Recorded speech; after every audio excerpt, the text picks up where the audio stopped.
BJP నాయకుడు ప్రకాష్ రెడ్డి గారు ఇవాళ నీవు సాయుధ పోరాటంలో మీ బీజేపీ పార్టీ కానీ మీరు కానీ ఏం దిక్కిండ్రు?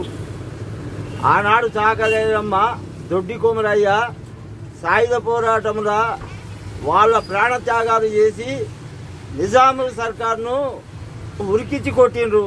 ఆనాడు నీ వేడున్నవరా బోసుడికే ప్రకాష్ రెడ్డిగా ఇలా సాకలేదమ్మను ఉద్దేశించి చిట్టెలక అంటున్నావు. మీ రెడ్డిలను దొరలను నిజాంలను అందరిని ఉరికించి కొట్టింది కాబట్టి నీకు ఈర్ష్యతోటి మాట్లాడుతున్నావు. అరే ప్రకాష్ రెడ్డి బాగా గుర్తుపెట్టుకో కొడక, నీవు రజకులతోటి పెట్టుకున్నావు. సాకిరేవు కాడ బట్టలు ఎట్టుతారు ఆ విధంగా బుచ్చుకుతామురా కొడక. నిన్ను మా ఐలమ్మను ఏ విధంగా కిందపరిచినవురా బోసుడిగా నీవు. మీ బీజేపీలా వాడు గుండు సంజయ్ గారు ఓ మాట మాట్లాడతాడు, వాడు అరవింద్ గారు ఓ మాట మాట్లాడతాడు.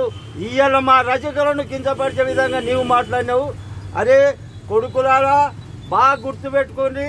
మునుగోడు రజక సోదరులకు నేను ఒకటే మాట చెప్తున్నా, ఈ బీజేపీ నా కొడుకులు మన ఐలమ్మను కించపరిచి మాట్లాడుతున్నారు.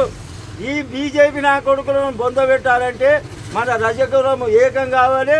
బీజేపీకి ఒక ఓటు వేయకూడదు, బీజేపీని బొందబెట్టాలి. రజక సోదరులకు మీ పాదాభివందనం చేసి చెప్తున్నా, ఈ ప్రకాష్ రెడ్డి అనేటోని ఉరికిచ్చి కొట్టిందాక మనము నిద్రపోకూడదు. ప్రకాష్ రెడ్డి బాగా గుర్తుపెట్టుకో కొడక, తాకలతోటి పెట్టుకున్న నా కొడుకు ఎవడు ముందుకు రాలేదు. మా ఐలమ్మని నీకు కించపరిచినట్టు మాట్లాడినావు. అరే బోసుడికే నిన్ను చెప్పులతోటి కొడతాంరా బోసుడి నా కొడుక, గుర్తుపెట్టుకో. జై తెలంగాణ, జై ఐలమ్మ.